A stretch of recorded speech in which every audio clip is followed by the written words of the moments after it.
Welcome back.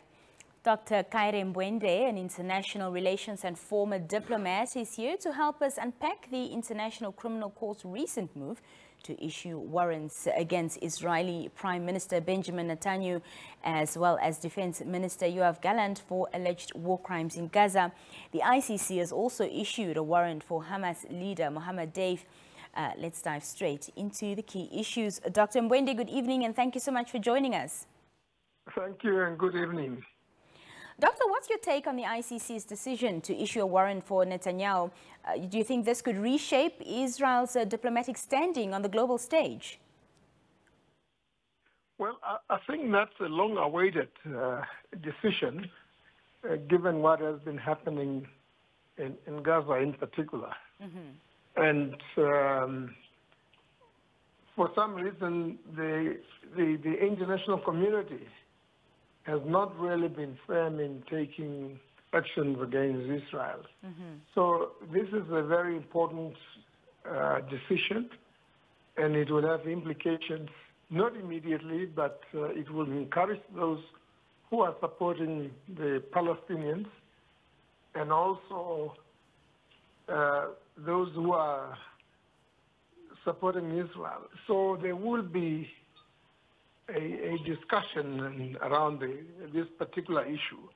What the impact will be long term, we don't know, but I think it's a very important political statement. On the topic of the impact, just indulge us. What potential impact could these developments have on the ongoing conflict in Gaza? Well, I think warrant of arrest have been issued against various leaders. And it has got, it's a moral boost. And obviously also it will encourage people or countries as a security and as a General Assembly to come out in support of that. And Israel, of course, will have to try hard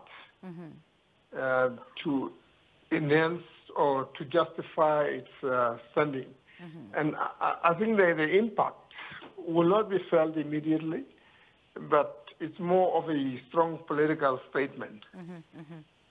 There was also, of course, two other warrants, one for Hamas leader Mohammed Deif. Did that one catch you off guard?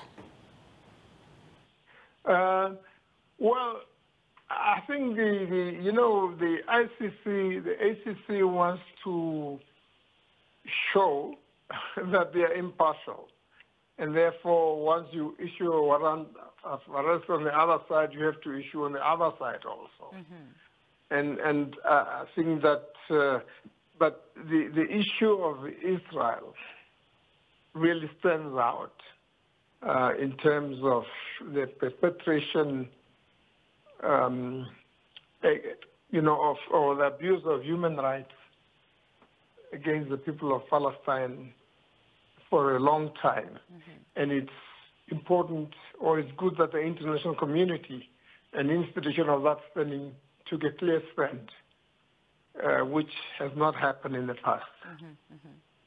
Dr. Mbuende, how does this decision tie into, the broader conversation about holding leaders accountable for alleged war crimes? Well, I think it's the importance of it is that the question. I mean, ultimately, the decision of the ICC is one thing. The implementation thereof, it's another. Mm-hmm. Because heads of states are often protected, and even though there's a warrant of arrest, they may not be really. It may not have impact, except some countries that will threaten that if they come to their country, they will arrest and hand them over. Mm-hmm. But on the whole, I think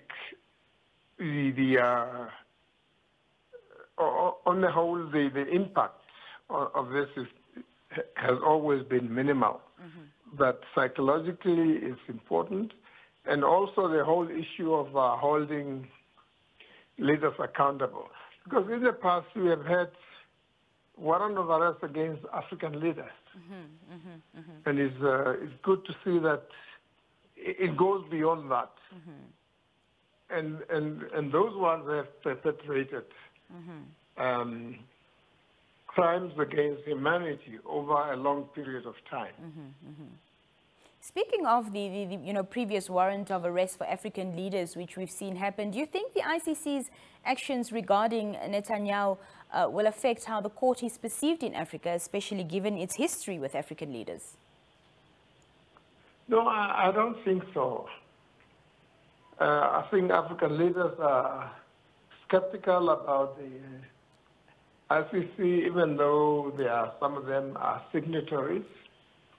And then you have countries like the U.S. that are very strong politically that are not members of the ICC.